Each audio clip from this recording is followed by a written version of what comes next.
Assalamualaikum warahmatullahi wabarakatuh.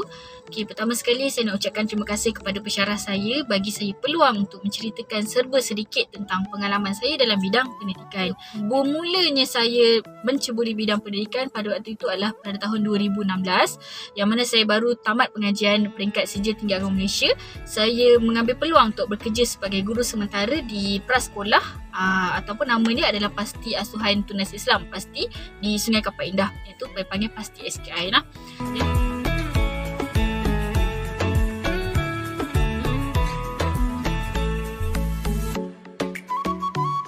Jadi di Pasti SKI sini terdapat dia kelas ni terbahagi kepada mengikut tahun.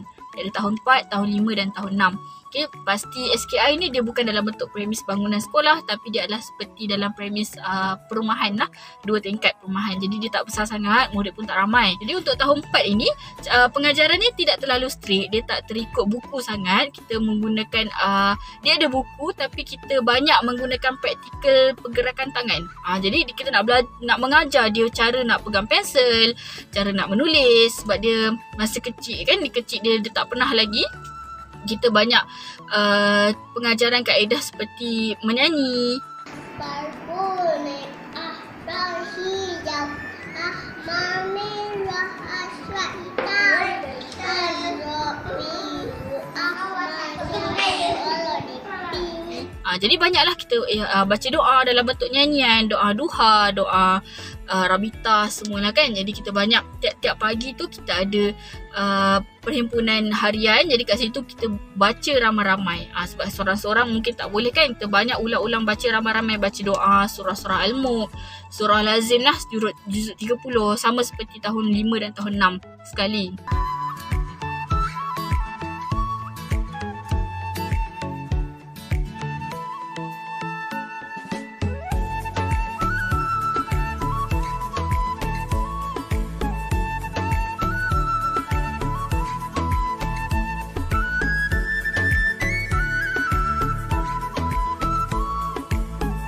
Manakala untuk tahun 5 pula, jadi kita dah banyak bergerak ke sesi hafalan. Okay, kita dah ajar diorang cara membaca, menulis dengan betul, dan seterusnya kita beralih ke sesi hafalan lah. Sebab kita Pasti Asuhan Islam ni dia banyak kaedah, dia banyak agama, silibus agama. Jadi banyak doa-doa lah yang diorang dah hafal. Yang penting Al-Fatihah tu memang semua Alhamdulillah dah hafal lah. Diorang dah hafal, diorang dah boleh praktikkan dalam kehidupan harian. Kalau dia nak makan, kita akan suruh dia baca doa. Nak solat berjemaah, dah ada yang boleh jadi imam. Bacaan-bacaan dalam solat tu dah boleh, diorang dah boleh praktikkan lah apa yang diorang hafal-hafal daripada tahun 4 dan tahun 5. Okay, itu adalah pengalaman saya di Pasti Asuhan.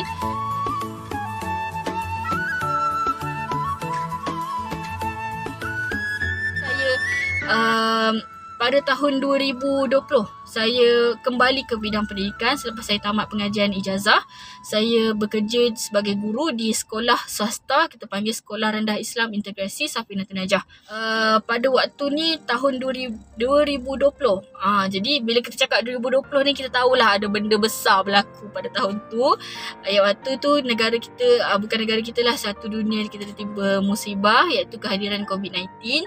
Jadi untuk di Safinatun Najah ni saya sempat bersemuka tak lama, dalam 3 ke 4 bulan bersemuka. Lepas tu kita dah terus diumumkan Perintah Kawalan Pergerakan, iaitu PKP.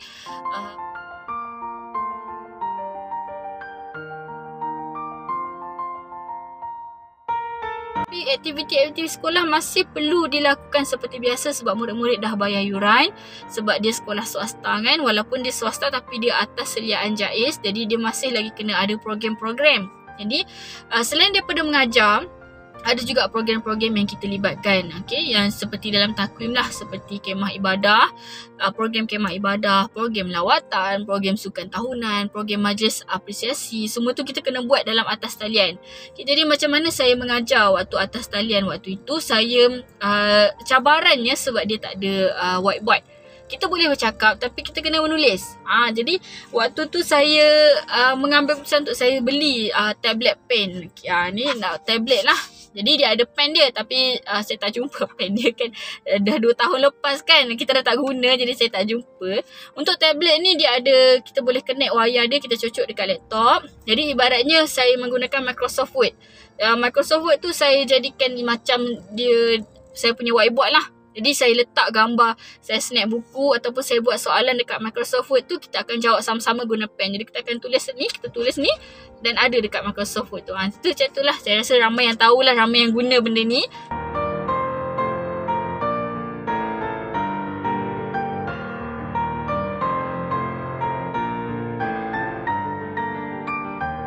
Aktiviti-aktiviti lain pun saya buat online seperti sukan-sukan sekolah. Jadi kita ada pengawasan online lah. Macam murid sukan tu jenis-jenis sukan indoor yang kita boleh main di rumah. Tapi kita menggunakan Google Meet. Jadi orang kena tunjuk lah apa yang diorang sukan.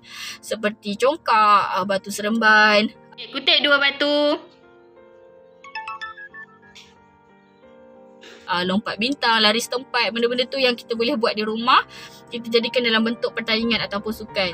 Jadi seterusnya lawatan sekolah. Lawatan sekolah tu pun dalam bentuk atas talian juga. Kita buat lawatan ke Pulau Pangkor waktu tu.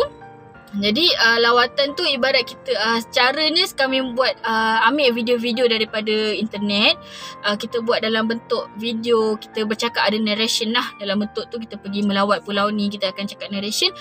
Sekarang kita akan pergi ke pulau-pulau, seterusnya macam tu lah pengalaman saya sepanjang Perintah Kawalan Pergerakan PKP di sekolah Safinatul Najah. Seterusnya saya pergi ke sekolah yang ketiga. Okay, jadi sekolah yang ketiga ni di SRA Sementa. Jadi Sementa adalah sekolah pertama bawah JAIS yang saya bekerja sebagai guru rakyat. Iaitu guru rakyat adalah guru lantikan sekolah. Okay, jadi di SRA Sementa, sebab saya dah ada pengalaman mengajar di Safinatul Najah, jadi saya bawa pengalaman-pengalaman saya mengajar di SRA Sementa. Jadi untuk di Sementa tak banyak sangat cabaran sebab kita dah ada pengalaman semua kan. Jadi kita cuma cara pengajarannya adalah bersemuka dan macam biasalah banyak bentuk hafalan. Untuk subjek agama ni kita banyak jadikan dia hafalan lah, seperti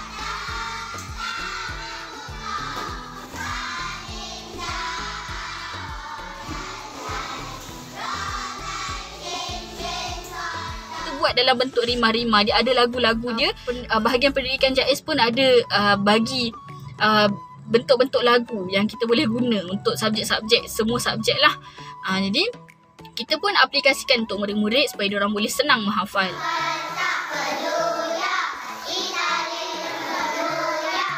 Seterusnya saya dapat arahan untuk bekerja sebagai guru lantikan JAIS, guru kafah di SRA Batu Belah. Okay.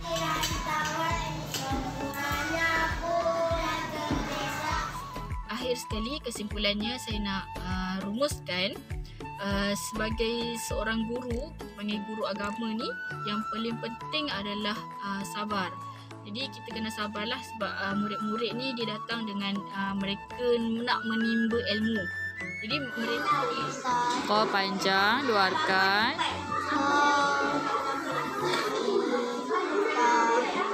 Walaupun nakal macam mana pun kita kena sabar mendidik.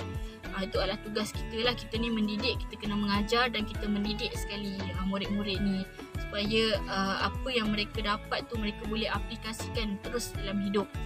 Jadi saya harap murid-murid saya dapat membesar menjadi anak-anak yang soleh, yang solehah, yang boleh dapat berbakti kepada negara, bangsa dan agama. Jadi itu sahaja daripada saya. Minta maaf jika saya ada kesalahan. Segala yang baik itu dari Allah, yang buruk itu dari kelemahan diri saya juga. Jadi saya harap apa-apa yang saya cerita ni dapatlah kita jadikan, ambilkan sebagai perkongsian pengajaran yang boleh kita ambil. Itu sahaja daripada saya. Terima kasih. Assalamualaikum warahmatullahi wabarakatuh.